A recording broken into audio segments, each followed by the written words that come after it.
Welcome to Rhyme and Reason, the podcast where music meets meaning. I'm your host, Priss. Join me as we dive into the stories behind the songs, exploring the rhymes that make us move and the reasons that make us think. Across all genres, we'll dissect the lyrics, analyze the beats, and uncover the hidden gems that make music magic. Let's get into the rhythm. New episode every week. Rhyme and Reason, where every note has a story.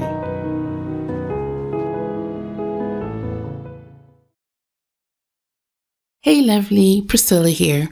Thank you for joining me on my new podcast, Rhyme and Reason with Priss.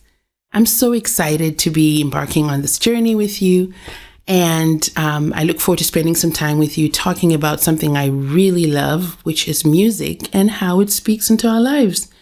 So on Rhyme and Reason with Priss, every week we will pick a song and we will unpack it, talk about what makes it special, and we'll also draw some lessons from it that are applicable even now. So I look forward to going down that journey with you. Every week I'll have a guest, and I will talk to my guest on the second segment of the show. So I will begin by sharing my thoughts on the song, and then I'll invite the guest and we will discuss on how they feel about the song, what makes it special to them. And then we'll also talk a little bit about what's going on in their lives and how music has impacted their lives and what they're working on as well. So I really look forward to spending some time with you every week. If you would kindly share, subscribe, share with your lovelies and see if, especially those ones that really love music and love to hear about how music impacts our lives. That would be great. And I look forward to spending time with you, like I said. On today's show, I have a very special guest. I will tell you about him. I have the Macdonald Chidavaenzi, producer extraordinaire. So in his career, he wears so many hats. So you have a music producer, songwriter, keyboardist, band director, vocalist, vocal tutor, branding consultant. Like, is there anything you don't do? Welcome to my show, Macdee. So I'll be talking to Macdee today about the song Remedy by Adele. So it's off of her album 25, which was released in 2015. And this is a ballad that resonates with a lot of listeners worldwide. It's got powerful lyrics and soul-stirring melodies. And so I thought we could talk about that today because it happens to be one of Macdee's favorite songs as well. That is the song of the day. But I just wanted to, since this is our first show, I wanted to let you know what we're about and how we will be delivering this information to you, and how we look forward to interacting with you. So feedback is very much appreciated. I would love to hear from you. Let me know what you think. If you have additional thoughts on a song that we talked about, I would love to hear it, and I will share it on my pages. So if you can, follow, share, subscribe, whatever you need to do to keep up or to keep in the loop with Rhyme and Reason with Priss, I would really appreciate that. So, Macdee, welcome to the show. Thank you so much. How's it going? Not bad.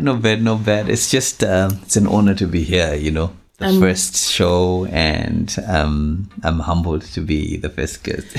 I'm the one who's honored to have you on my show. I mean, I'm such a huge fan and I love your work. So This is great. This is huge for me. Mama, I made it. So, we picked Remedy today.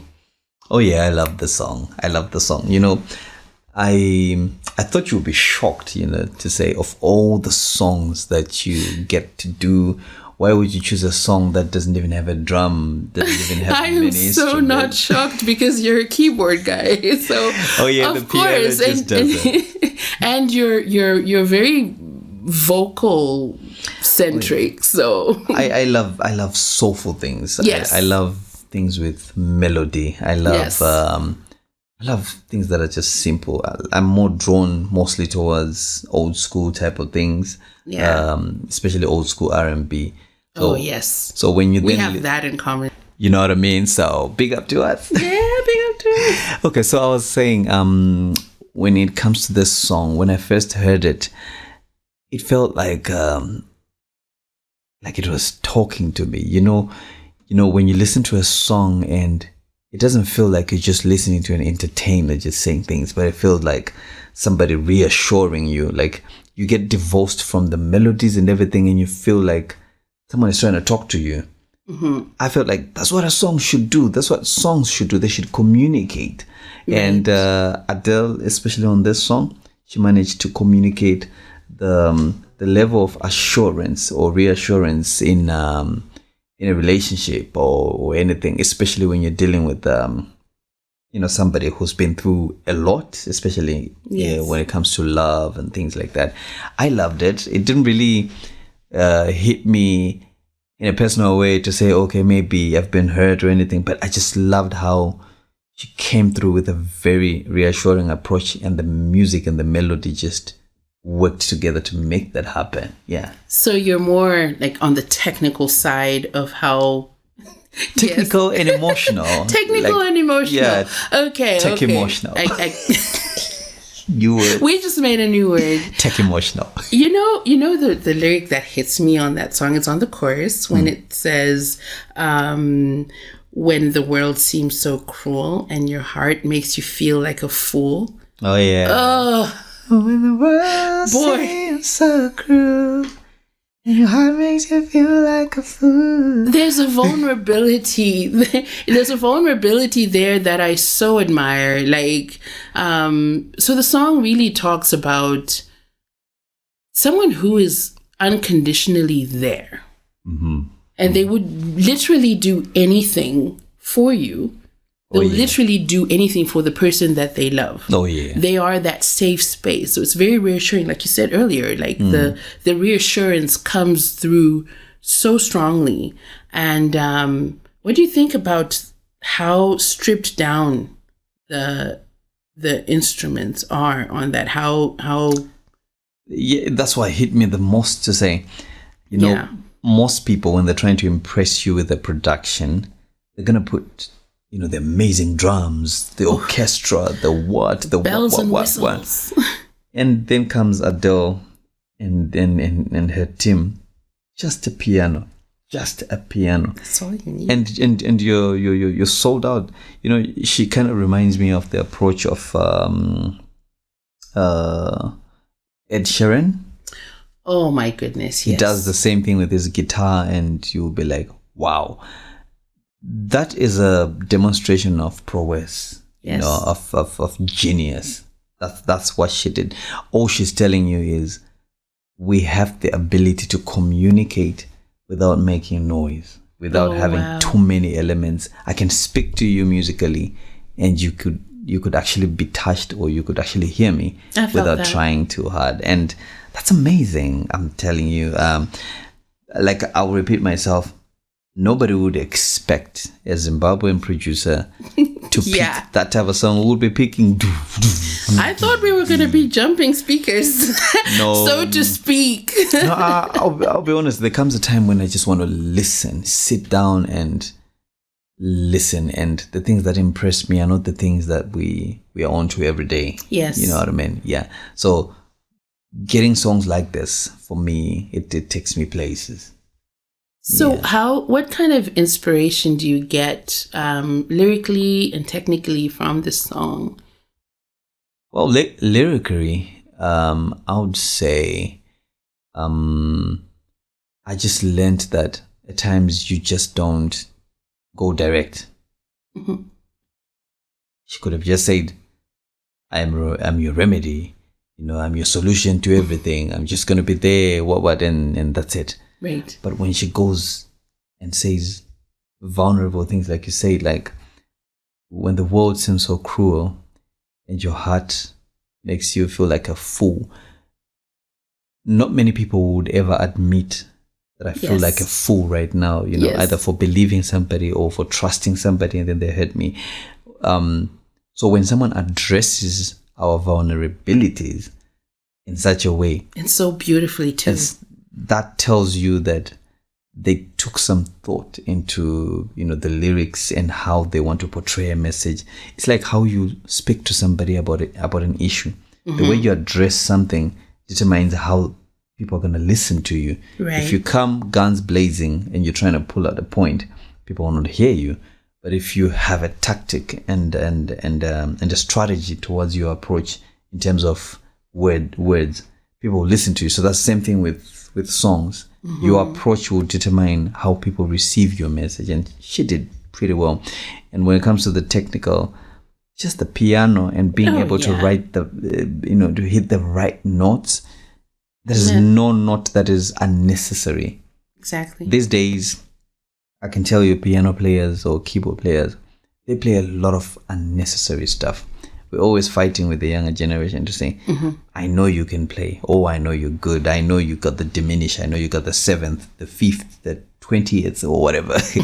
But let's respect the song. Yes. Let's respect the soul in the song, The message. Yes. So at times they want to overshadow the message with their skills, with their prowess, with their genius. But the genius is in the simplicity. And that's what they demonstrate. Say that again. The genius is in the simplicity. You don't have to over try. You're preaching, man. You're preaching. Don't complicate things.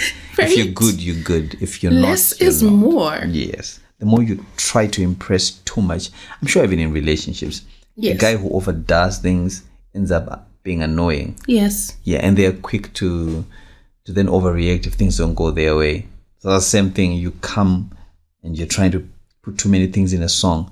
If we ignore you, you're going to get emotional. And the fact that it's left to being so simple, it leaves room for our own interpretation. Exactly. Like when you simplify things, it really does leave room for us to have a say or to feel or to process and have our own interpretation of that song, which I think is just genius, like you said.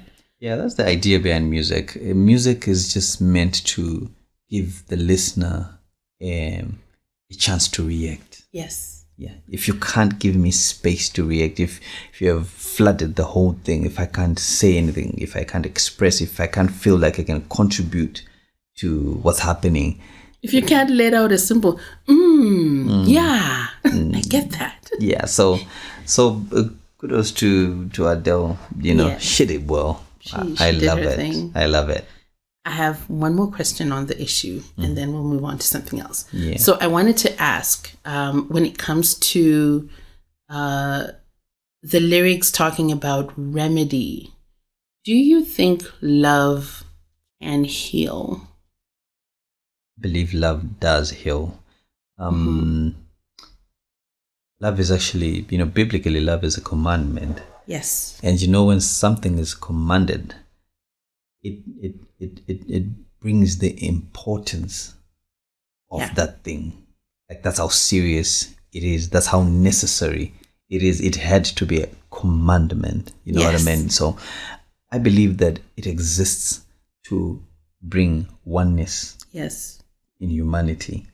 I believe that love can conquer a lot of things. It can conquer fear. It can conquer mistrusts. Yes. It can conquer self-doubt. At times people go through a lot. People get depressed and everything. But at times all they need is just to be loved. I work with young children, just supporting young children at work. And one thing that we discovered is the best way to deal with a child that overreacts on everything is not to be harsh at them or mad at them. Just love them. Right. You see, and I've seen that even as a parent. The more you try to use the method of what did you do that? I'm gonna deal with you. The results you hope to bring, you might actually bring them better if you just love them. Yes. At times, all they need is just to be loved and understood. And that's when love comes into play, everything just goes, even in marriage, I've just discovered that at times people fight over unnecessary things. But at times it's just a report of something that is missing, and that is love. Bring love back into the equation, you'll see things change. So I believe that this is what Adele and her team of songwriters would have sat down and just discovered, you know what I mean? To say, this thing is a remedy. I believe that the only thing that they messed up when it comes to love is they should have included it on the things that the doctor can put on the prescription list. That's right. You know what I mean? That's right. That's a prescription on its own. It's a remedy. Yeah, you go to the doctor, you go to the GP, and my BP is high, my sugar levels, I'm stressed, I can't sleep. And they'll be like, I'm gonna order you 10 milligrams of love. Yeah, and I'm gonna inject 4 whatever love, and then you're gonna drink love 3 times a day, and you're gonna be okay. And you're like, what are you talking about? At times, all you need is just love. Yeah. Have you ever realized a situation where a BP patient, someone who's got high blood pressure, at times when they go to the GP, at times they're just told to sit and relax for a couple of hours. All they are needed to do is just to relax. Yes. At times the doctor actually knows that wherever this person is coming from is a stressful place. They will not tell you. They just say, no, we're gonna keep you in and just review you for a couple of hours, monitor you for a couple of hours. They just want you to be in a place where you feel the love, you feel the appreciation, you feel the peace. Yeah. So at times, where there's love, most of these things that we cry for, they disappear. That's right. Yeah. I'm so with you on that. Thank you for discussing the song with me. It was fun. It's great. I love it. So I wanted to talk a little bit about how music has impacted your life. Not necessarily on the Remedy song, but I wanted to talk about how your involvement in the music industry has impacted your life as a consumer and as, a producer. Well, to be honest, music has done pretty much everything for me, because music for me is life. We're talking even financially. Everything that I do, everything that I have, I got it through music. Then when it comes to the impact of the music itself in my life, starting with the composition side of things as a songwriter. Oh, yes.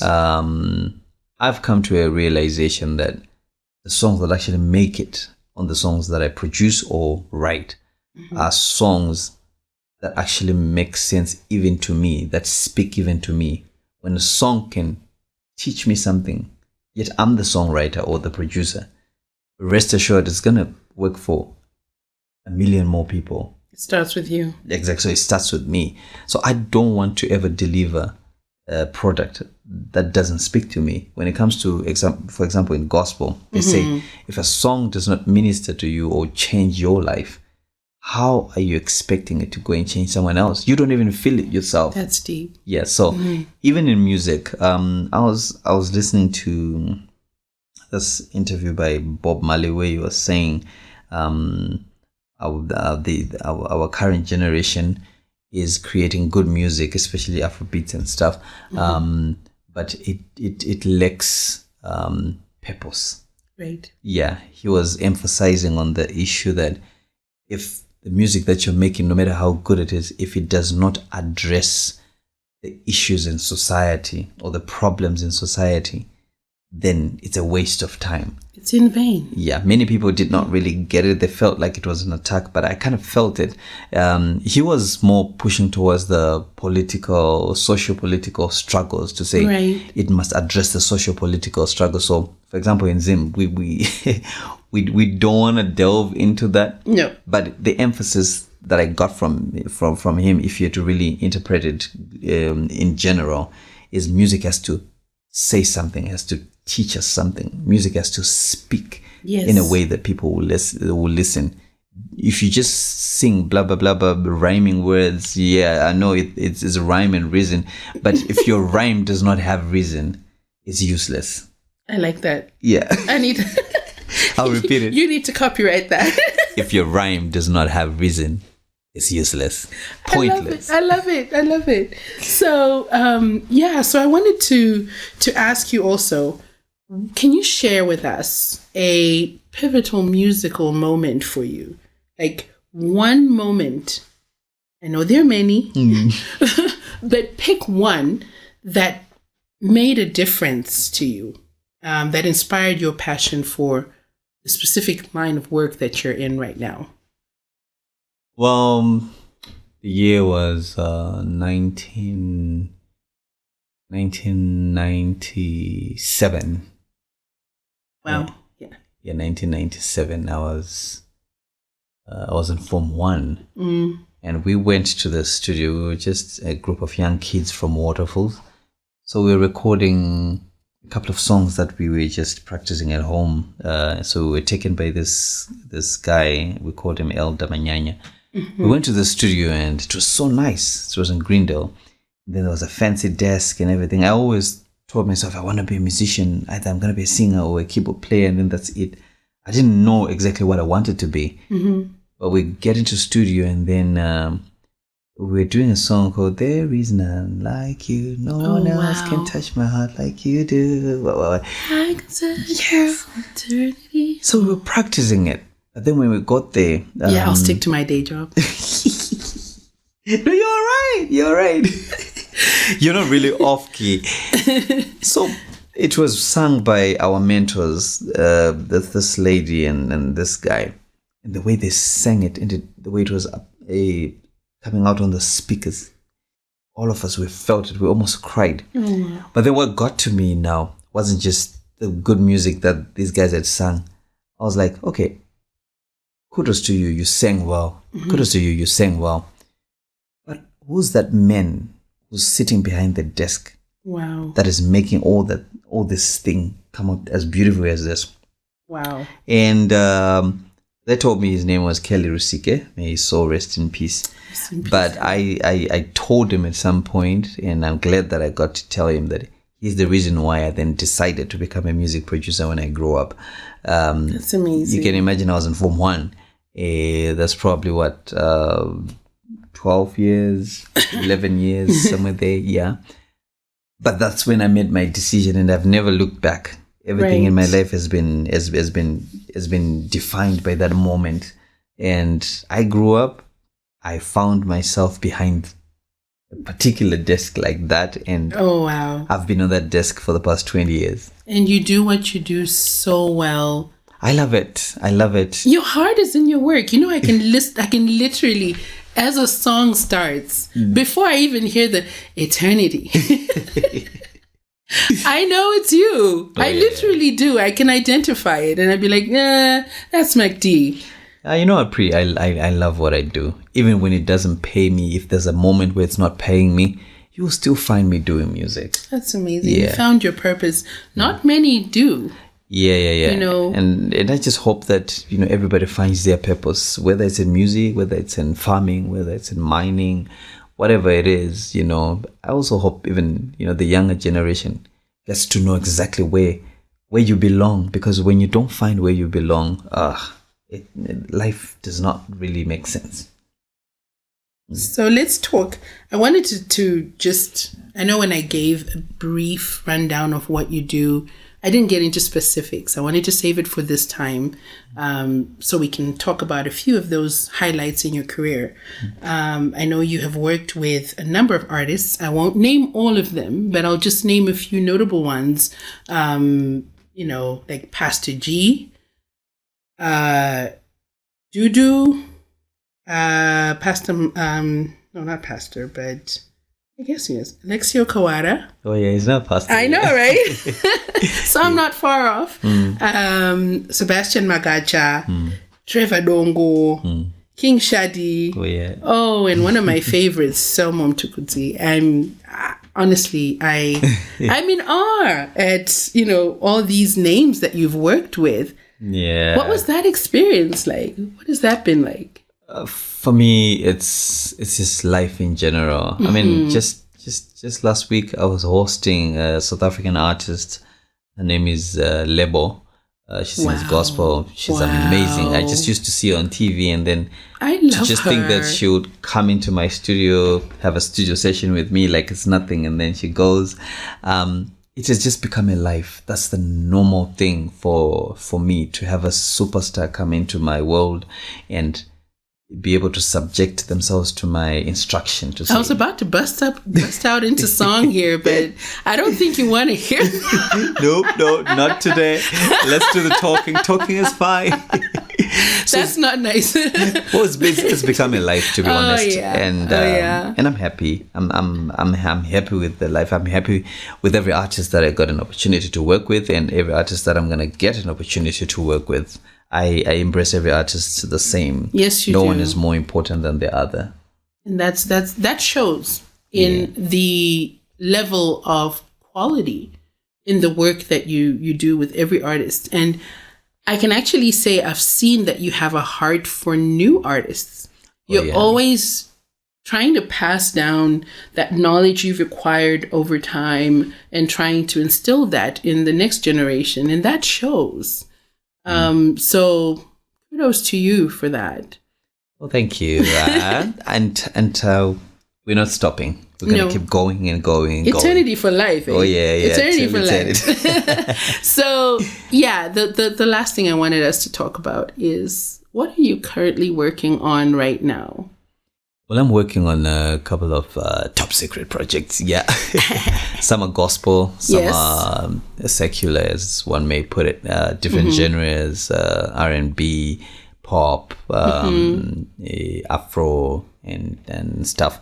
What we're simply trying to do is to come up with a new sound. I know there's a sound that's trending, but I always believe in that ability to create something of our own. Right. Something new with each and every season, that comes through. So I'm in a moment where I am I'm experimenting on new sounds, from the gospel to Afro to R&B, to just see what we can offer the global entertainment scene, because you can't just replicate what's happening already, because you just become a statistic. Right. I want to bring something that is not there. Right. So after being there for 20 years, the last thing I want to do is just to bring something that I've been doing before, or something that's already being done. You want to evolve. Yeah, exactly. So I'm loving the fact that the artists are willing to get into that zone where we experiment and come up with something new. And it's going to be amazing. We'll be able to talk about it once everything is tracked, videos are in place, and we'll be following. And where can we follow up and keep in touch and keep in the loop of what you're working on? Well, drop your handles, man. I always say all things eternity. So eternity media is a W for the Zimbabwe leg of eternity. And we are also in the UK. So in the UK, it's Eternity Media Limited. I'm also available if you want to follow me directly on Macdonald Macdee Chidavaenzi on all platforms: Instagram, X, Facebook, pretty much everything. Sounds good. Thank you so much for joining me today. No, it was a pleasure. I couldn't think of a better person to have the first show with. I mean, he literally is one of my favorite people in the world. So I'm so glad that you were here. Nice. So I just wanted to also thank you, Lovely, for taking the time to spend a few minutes with us, rather. And I look forward to talking to our next guest on the next show. Meanwhile, if you love what you hear, I would definitely ask you to follow my page. Follow Rhyme and Reason with Priss on all social networks. And I look forward to catching up with you. Throw some feedback my way. I am open to just improving as I go, but basically this is how I will be delivering these shows to you. I look forward to doing this week after week with you. And you have a great week, lovely.